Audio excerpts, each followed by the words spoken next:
Hello and welcome back to our whimsically dark review series with Kenneth Patrick. So this time we are going to be talking about a book that I got to ARC read, which was really fun, by a friend of mine. Her name is Jyl Glenn, and the book is Cubby, and it is a tale that is a take on your typical haunted house story, but also it might be a haunted bear. How'd he get there? Anyway, basically, it'll make you look at teddy bears in a completely different way. You don't move around, do you? Okay. So, our tale has Emma and Caleb who move into a new house, and they are they're about to have a baby. They find this teddy bear, and they know its name is Cubby, and they end up all over the place in some way, shape, or form. The bear starts moving on its own. Watching you deep in the darkness. It is the darkness. And as it keeps moving, they lock it away into places. They do all these things. But it turns out that Cubby has a dark past himself.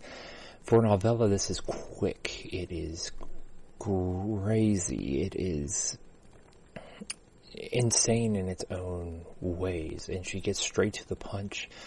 It reminds me of Amityville Horror in a lot of ways, except for you get to see partially why this thing is haunted and why it is in this house.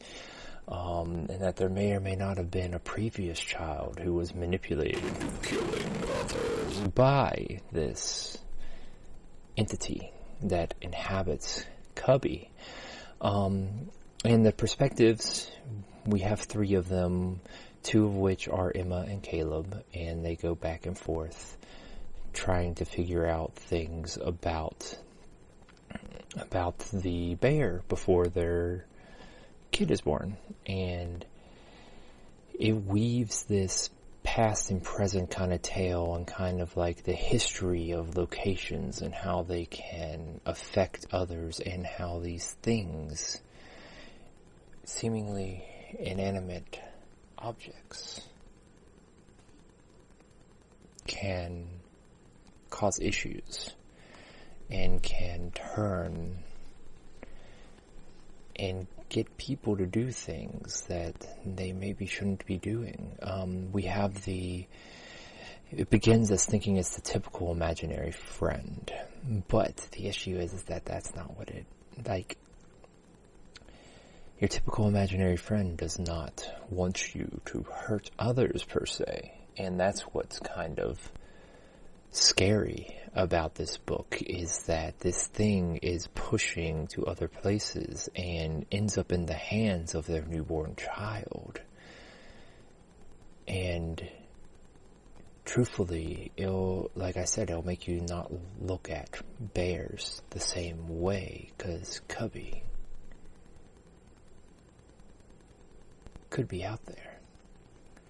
It could be watching you. It could be coming for you. Just as my little black bear is. No. But it's an expertly written, fast-paced novella that I think everybody should read. Like, easily, it's one of my favorite reads of the year, just right up there with The Buffalo Hunter. It was so creative and so different. She moves so many tropes into one place and experiments with them.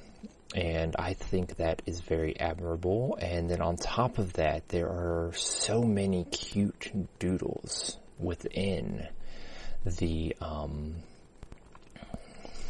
story of Cubby himself, which is done by Jules Terry, who is an incredible artist who's done a lot of stuff like that, and is a writer herself, and she's really, really good at what she does. Feel free to check out her stuff, especially her art right now. She's working on a novel to come, and it sounds really exciting, but I'm not going to mention any of that. But it was so cool to read something by my friends who took something so simple as a stuffed bear or a stuffed animal.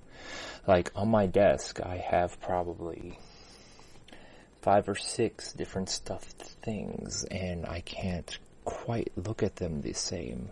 Like this little turtle that my wife made. Are you going to hurt me?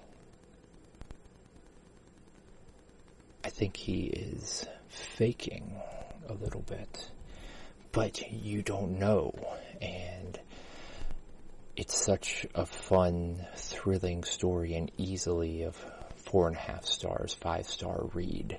And I suggest for everyone to go out there and grab Cubby and enjoy it, and try not to let it scare you too much, because it will.